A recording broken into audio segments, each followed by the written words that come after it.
Good morning and welcome to the First Unitarian Congregation of Ottawa. My name is Andrew and I'm a member of the FirstU board.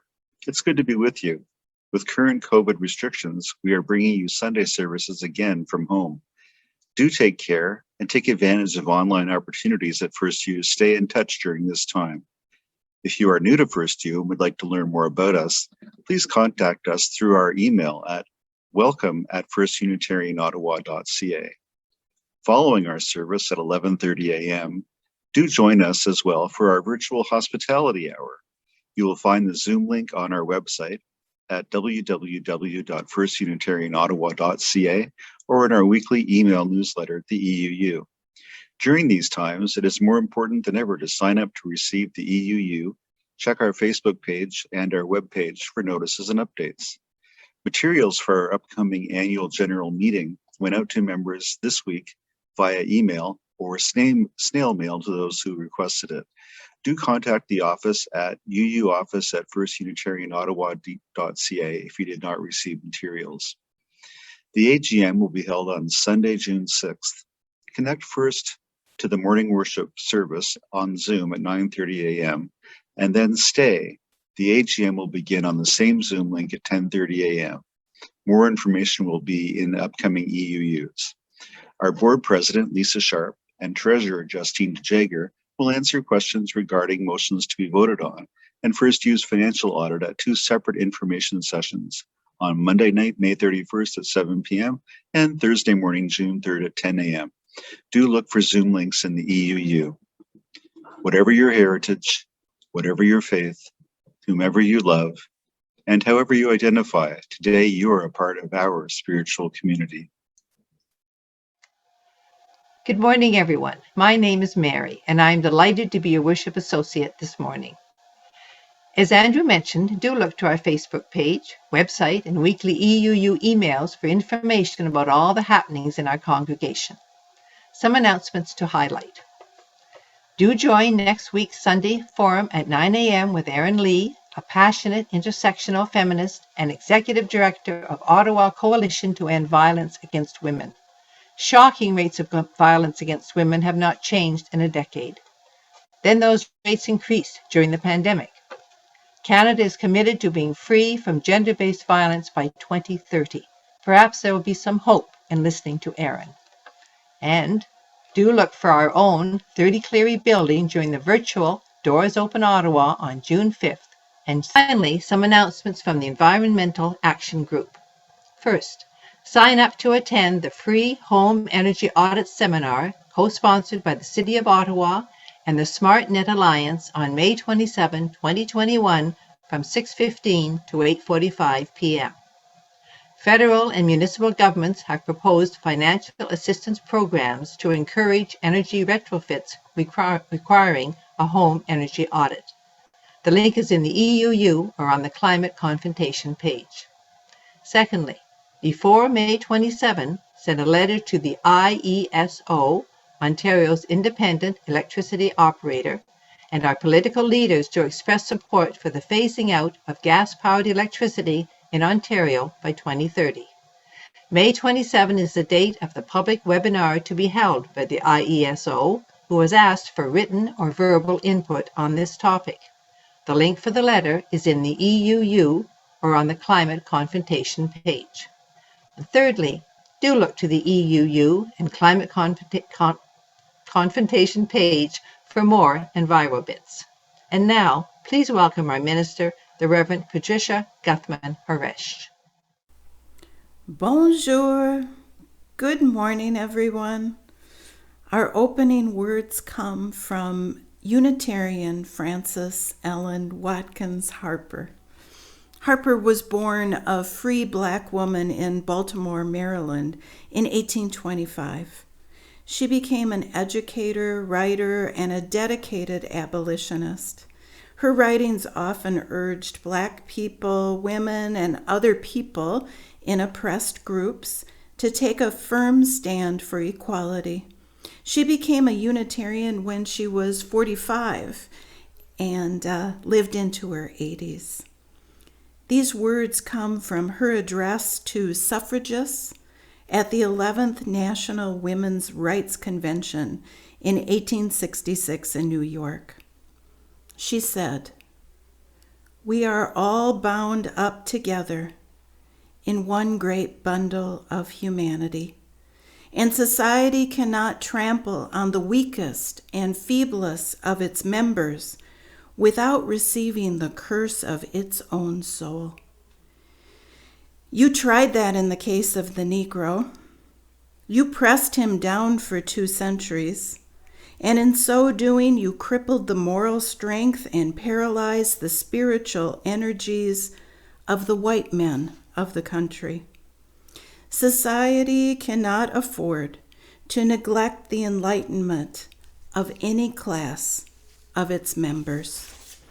This grand and glorious revolution which has commenced will fail to reach its climax of success until throughout the length and breadths the nation shall be so colorblind as to know no man by the color of his skin or the curl of his hair. It will then have no privileged class trampling upon and outraging the unprivileged classes, but will be then one great privileged nation, whose privilege will be to produce the loftiest manhood and womanhood that humanity can attain. So said Unitarian Frances Ellen Watkins Harper 155 years ago.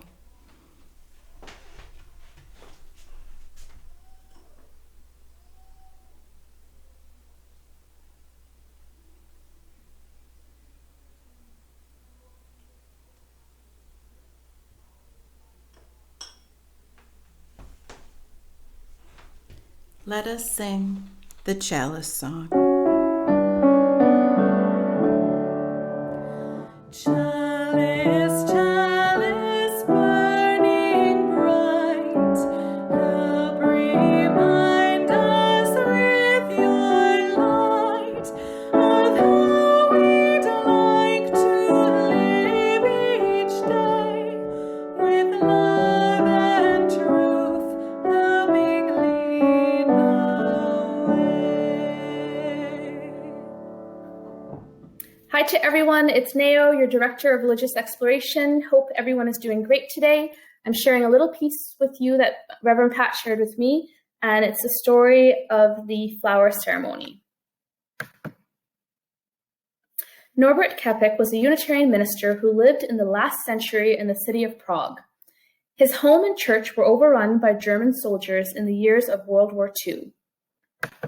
He gave his life defying their cruel occupation, but before he died, he influenced thousands of people with the beauty of his words and ideals, including the flower ceremony that he originated, symbolizing the light and color and fragrance of many creeds, many cultures, and many races joining together in a bright, living bouquet. The Nazis are now gone, but the flower ceremony continues to be celebrated in this congregation and hundreds of others around the world, a testament of the power of love to withstand hate and to the vision of tolerant faith which sweeps the world, not by persecution of threats of violence, but by drawing people to its principles with the sweet scent of peace and freedom. So the flowers we share this morning bring us the assurance that warmth and kindness can pierce through the frost of cruelty and indifference, that mercy and decency will blossom, that goodness has deep roots and will prevail. What seems most fragile and perishable is most persistent and enduring. Sisterhood and brotherhood, justice and charity will ultimately prevail. Take a moment now to contemplate your flower. Notice it has a center, a focal point from which everything radiates. Ask yourself where your own center lies. Flowers stretch up toward the life-giving sun. Ask yourself, toward what lofty aim does your own soul aspire? Flowers have roots hugging the earth. Ask yourself, where do you draw your own strength and nourishment? As we go forth this day, may we grow in beauty, in light, in cheer and joy, and share our gifts as freely as these pleasant flowers bloom. I hope you enjoyed that piece. Wishing you all a really great Sunday. Please check out the EUU for instructions on how to participate in the mini banner contest for the Tulipathon, and for information on our next UU Kids Zoom session. Wishing everybody a great day. Take care.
This is the time when we can send our earnest hopes or wishes, which some people call prayers, to the people who we care about.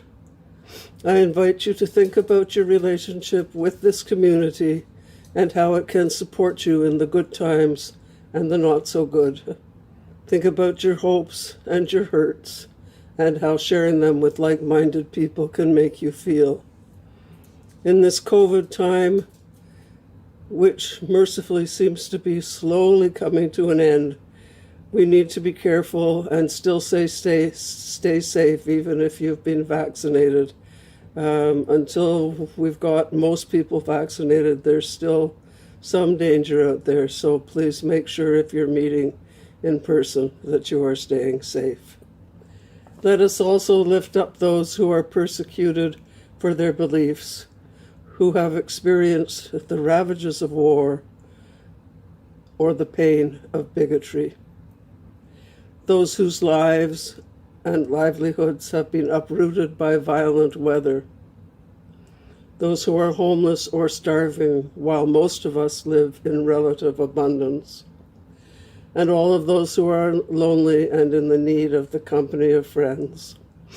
Those who are imprisoned, those who mourn and are in need of comfort. Those who are victims of violence. And those who are suffering from an illness of body, mind, or spirit. May they find comfort and healing in the days that lie ahead. Let us hold these people and all people in our hearts and minds. Now is the time when we can share our personal joys and sorrows.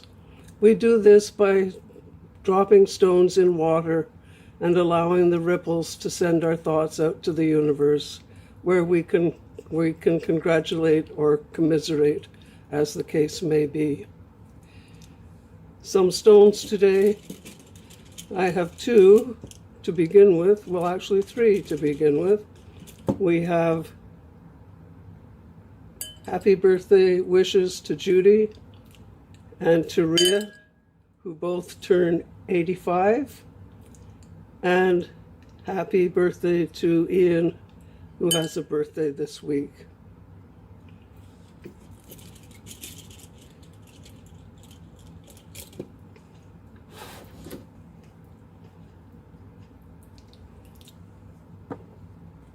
A couple of weeks ago, the son of Mr. Mia, one of the sons of Mr. Mia, Neural, was hospitalized with COVID. And fortunately, he was in the ICU, but he has finally left the hospital, and the family has passed the 14-day, what's the word I want? Past the 14-day quarantine. Anyway, the whole point of all of this is that the whole family is now well and out of difficulty. So that is a good, happy COVID story, but I'm going to put in a stone for all the other people who are still being affected by COVID. I know the numbers are going down. Some folks say not fast enough, but it's a start, and I'll put another stone of joy in for that, so we can be beginning to see the light at the end of the tunnel. And another stone, hoping that the peace agreement between Israel and the Palestinians will hold. Let us hope. And one last stone for all those joys and sorrows held in the secret recesses of our hearts. We will now have a moment of silence.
with joy as all walk together,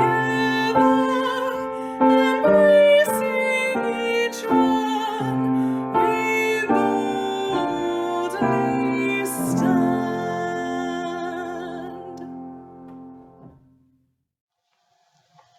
For the reading this morning, I have a social media posting from Art Equity, a California-based organization that provides resources and training at the intersection of art and activism. If you put crabs in a bowl and one tries to escape, the others pull it down. This is called crab mentality, or if I can't have it, you can't either. But crabs don't naturally occur in bowls. They were put there in an unnatural state by someone with more power, control, and privilege. And that's what happens when people in power force less fortunate ones to scramble for their life. Cooperation and kindness becomes a luxury, affordable to those better off, and the poor and marginalized are then villainized. Trauma is not a natural state, so don't judge the oppressed by their resistance. If you didn't hear my History of Black Canadians sermon at the end of February, the reading from Mary perhaps says it in a nutshell. And I'll flesh out a little more of what I mean. Perhaps it wasn't you or me, we weren't there 400 years ago, but Europeans came to the land that we walk upon from coast to coast, and with the power and blessing of their church, their government, their financial backers, they occupied these lands and eventually decimated peoples and cultures and constrained the people surviving like crabs in a bucket, plucking them from their natural habitat into lands, strange lands, or with cultural constraints. Those who came brought their laws and systems and customs, which also kept the original peoples in the bucket. They made it very difficult for them to get out of the bucket, thrive and survive in a fully free, authentic, and equitable way in this new world, this new reality for them with different rules and ways of survival brought from overseas. Laws and rules, some unwritten, often stack the deck against the original peoples for generations in direct and sometimes indirect ways. And those who came and occupied the land felt this wasn't enough. They wanted more for less. They needed more cheap laboring crabs. And so they captured and enslaved more people, and like crabs, they placed them in a bucket, a foreign world, the new world, contained and constrained.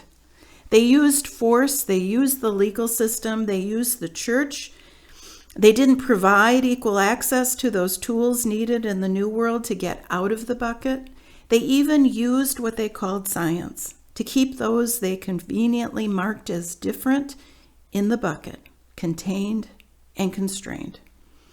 Every once in a while, a crab would get out of the bucket because of opportunities in education, success in business, but something would happen in the world outside of the bucket to remind them that the world was dominated by the peoples that came from Europe.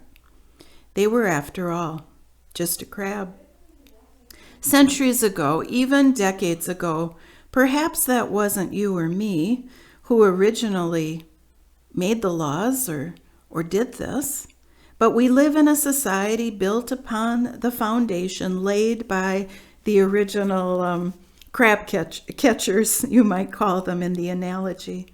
To this day, collectively, we still haven't been able to dismantle and untangle the infrastructure that continues to uphold and reinforce inequities where those identified as white are advantaged and those identified as Black, Indigenous, or people of color are disadvantaged. And you doubt this, and if you doubt this, I've shared the statistics on these disparities in Canada in previous sermons. You can read the CUC's report on dismantling racism, and the data is easy to Google. So why is it so hard? Why are these issues perennial, popping up their ugly heads again and again? Sometimes the fix seems obvious. Change the laws, make sure there is equal access to education, healthcare, childcare, jobs, provide injections of money here or there. But there is more afoot here. Some of the barriers to building a truly nurturing and just society are more difficult to see, and even pop up in beloved communities like places of worship and congregations. What trips us up? Norms and customs, ways of being that are so commonplace in our culture, we may not even notice them. We assume they are just the way of the world, how it is. They are universals for everybody. We take them for granted. These remnants of the society built by the Europeans who came to these shores, these features of the culture we live in have been categorized and named over the years. There is a seminal article from Tema Okun, or actually Tema Okun, I think. I'm really not sure. Called White Supremacy Culture, that draws upon the research of dozens of others that list damaging characteristics of our white dominant culture. Not just the damaging traits, but what's wonderful about the article is how we can turn it around.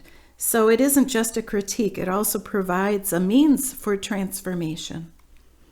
So let's just maybe pick off the top of the list on this list of characteristics. One that seems good, one that seems like a universal goal, and that's the characteristic of perfectionism. That's a good thing, right? Trying to be perfect. But what is the impact on a culture? And what is the impact on ourselves when we hold perfectionism up as a goal? Perfectionism is impossible to achieve with any frequency. If this is your goal, you will spend a lifetime trying to grab a hold of something just always out of your reach. It's not sustainable to always try for perfection. You are setting yourself up for many disappointments. Think for a moment in your own life how high expectations of performance in school, in jobs, or even your appearance has impacted you. And what kind of community, what kind of congregational culture is created when perfectionism is held up as the goal? We tend to focus only on mistakes and identify things as failures as opposed to lessons or opportunities to learn, or giving people some grace for making a mistake here or there. We focus only on mistakes, missing the mark, and don't show enough appreciation for all the successes and good work that people do. We repeat stories to ourselves and all the ways we did and are doing things wrong, rather than lifting up the good. We feel that everything we do is inadequate, not enough, and we want to achieve more and more. And in a congregation, what achievement is worth it if along the way we feel badly about ourselves and each other? Perfectionism can dovetail with other characteristics in our culture. Either or thinking that there's only one right way of doing things, the belief that there is only one answer, one magic pill, and this one right way, and all that needs to happen is convincing people of this one right way. What if instead of walking into a meeting convinced of this one way, we saw the depth and breadth of life experience in the room and realized that when I walk in, I'll be adding my one contribution, but to the many good contributions in the room, and together we will come up with an even better way. We live in a culture that so values perfectionism and achievement. We get caught up in it without reflecting on how it damages our own self-perception and our relationships with each other. What do we do in the church that could be so awful that we need to wear and tear upon our relationship? Usually no one's going to lose their life over a mistake, right? So how do we develop a culture of appreciation? Of course, remembering to say thank you to each other and recognize the good work and efforts that people make. Rather than focusing on mistakes and listing failures, let's spend our time telling the good stories and learning from mistakes. So-called mistakes create opportunities for not only learning, but change and transformation. And we need to remember to separate the person from the mistake. Mistakes are often made because something went wrong in the system, not because of that one person. How did we all contribute to what happened? What in the system can be improved? How can we support that identified person that we're pointing the finger at? How can we support them to help them be more of a success in the future? A culture of appreciation, as I mentioned, focuses on strengths, what worked, and how to leverage our strengths. Identified mistakes are growing edges that we can smooth out. May we practice the spiritual discipline of when our own inner judginess starts to come to our throat and email writing fingertips to examine it before we let it out. To think, have I named the good in this situation, the lesson that we can talk about, what my part was, and the greater organization's part was, and whatever the mistake was. How might we learn together?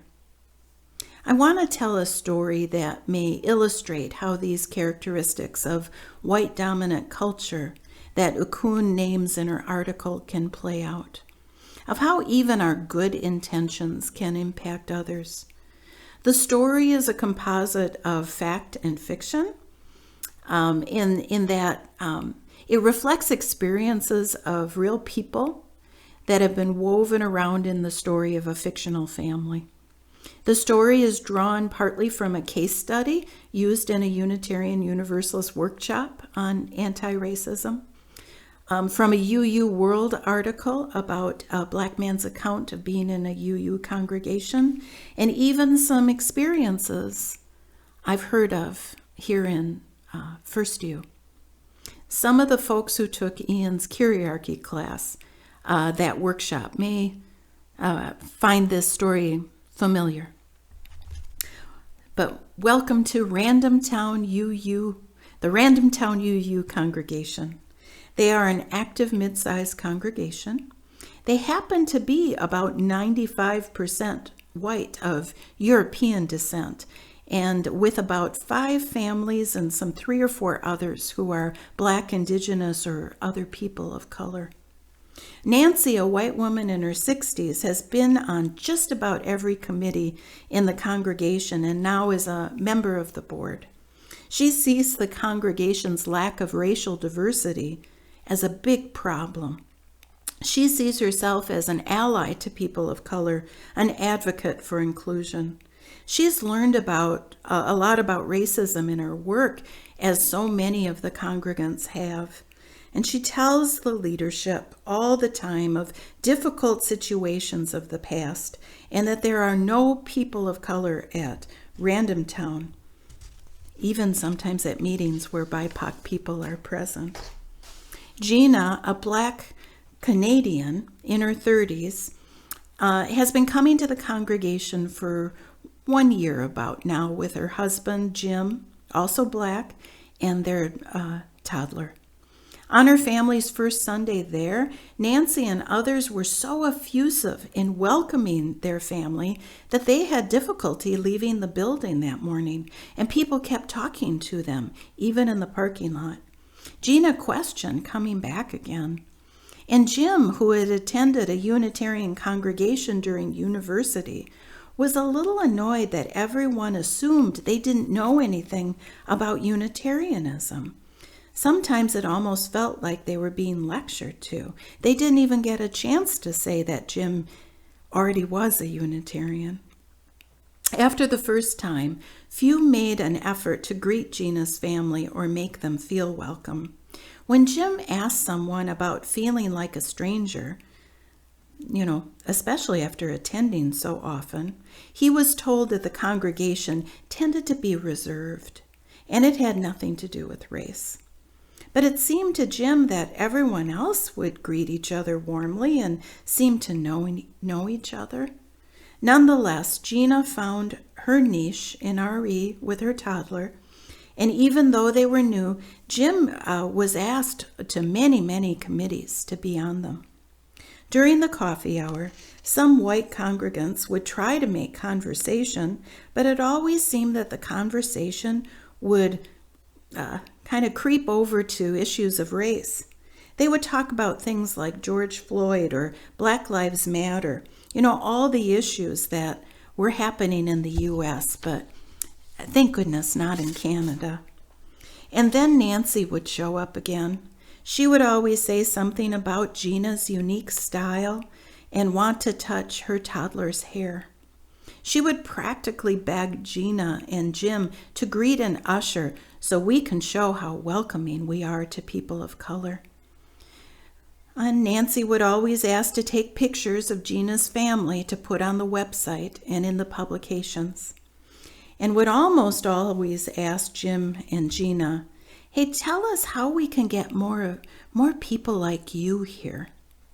At the annual meeting, Nancy and the board proudly unveiled to everyone a big banner to hang out front, reading, "We welcome people of all colors, ages, beliefs, and abilities. Join us."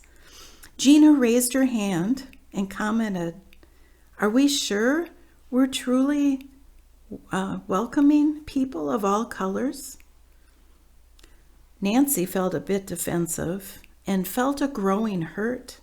She had really gone out of her way to make a connection with Gina's family. "What do you mean, Gina? Don't you feel at home here?" "I do and I don't." Gina felt put on the spot. Wasn't anyone else going to speak up? All her frustration with Nancy and the congregation welled up inside of her. Should she talk about all the microaggressions she and her family had experienced? Or how the messaging and sermons and everywhere seemed to assume that everyone was white? Gina's voice rose and her anger showed. "Let's just say you should ask some actual people of color about how welcoming you actually are before you declare yourselves welcoming." Well, of course, the white male moderator of the meeting jumped in. Please, we don't need to get so emotional about this. Everybody calm down and use some I statements." Well, the moderator's comment was the last straw for Gina. I statements, too emotional. I'm leaving. That's my I statement. I'm leaving, and you can all... Well, Gina said, not such a nice word. Gina and Jim left the meeting and went home without, this time, anyone following them to encourage them back to the meeting. Nancy burst into tears, and the annual meeting was paused to help comfort Nancy.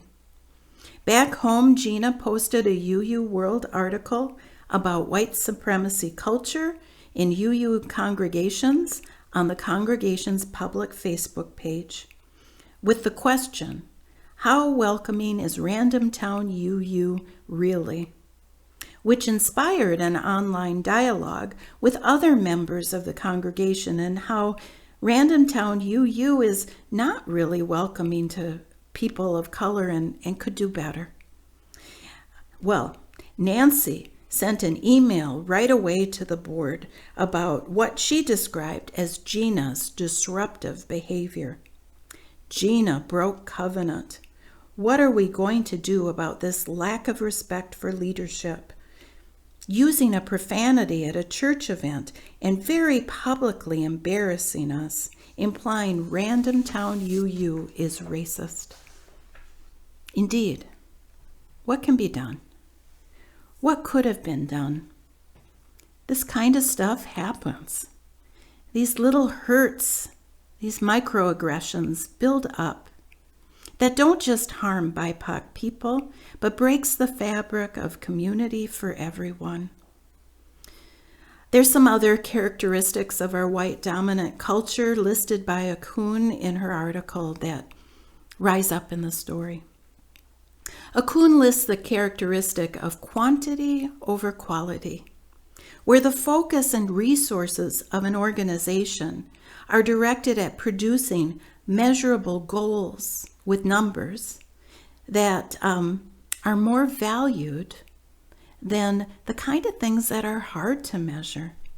For instance, Nancy's concerned about how many people of color are in the pews, rather than exploring and understanding how people of color were experiencing being in the pews, right now, here and now, in the congregation. Numbers over relationships and feelings.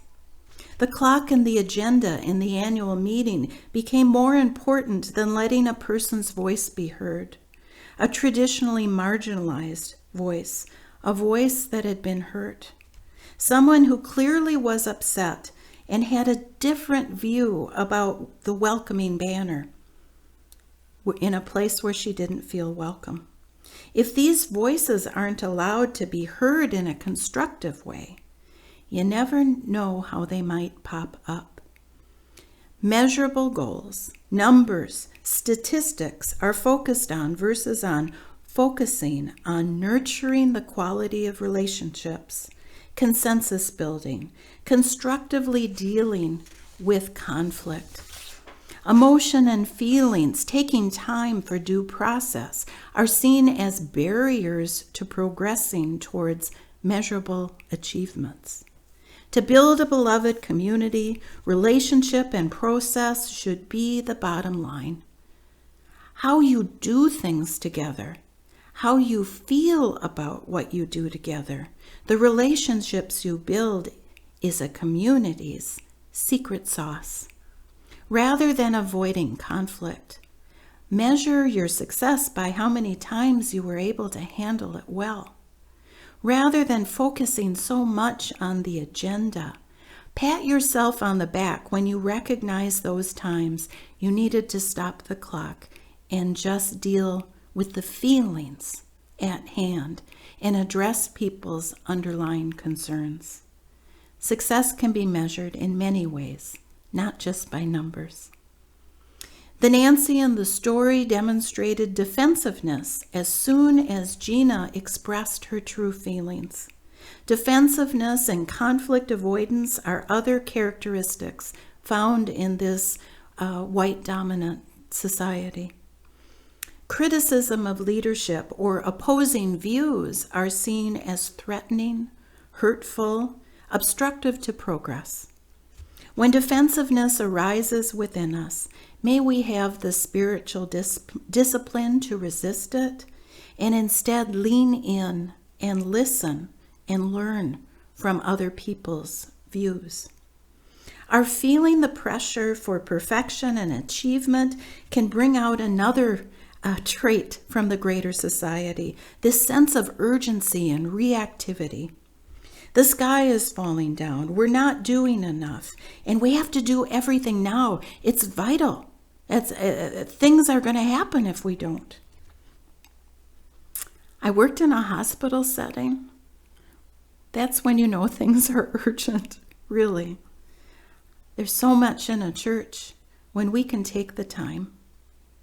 When we act out of fear and with urgency, we can push aside good process and sever relationship. It is always good to remind ourselves that most good things take time, and things are better when the whole congregation feels a sense of ownership and involvement. There's more in Akuhn's article, but instead I commend it to you. It was referenced in the recent Canadian Unitarian Council's Confluence lectures and can be linked there. I will also ask Gareth, our video guy, to put a reference in the YouTube description of the service. I would suggest as an exercise, listen to that case study again with the Akuhn article next to you and see how many characteristics arise for you. If something doesn't feel quite right from an email or a meeting, grab that Akuhn article and see how many of those things might be happening and what are the recommended anecdotes to shift and transform the feeling to get back to that beloved community. Again, in the words of Frances Ellen Watkins Harper, we are all bound up together in one great bundle of humanity. May it be so. Let us sing deep in our hearts.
Thank you for joining us this morning at First Unitarian Congregation of Ottawa. This is a time in our service that we usually accept the offering. You may go to our website or contact our finance manager to find out how you might keep up with your pledge or make a donation during these very unusual times. We give these gifts freely. We receive these gifts gratefully. We dedicate these gifts to the work of the congregation, serving human wholeness, caring for the planet, upholding religious freedom, welcoming the stranger, loving one another. Before we extinguish the chalice, a covenant from the Reverend Linda Susan Ulrich.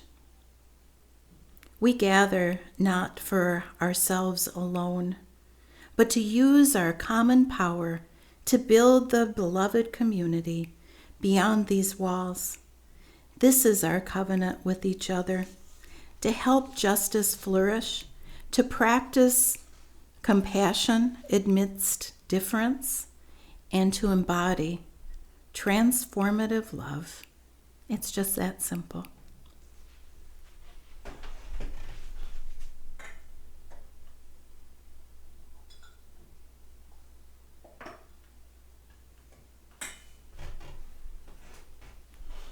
Let us sing Spirit of Life.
Go in joy, go in peace, go in love. May it be so.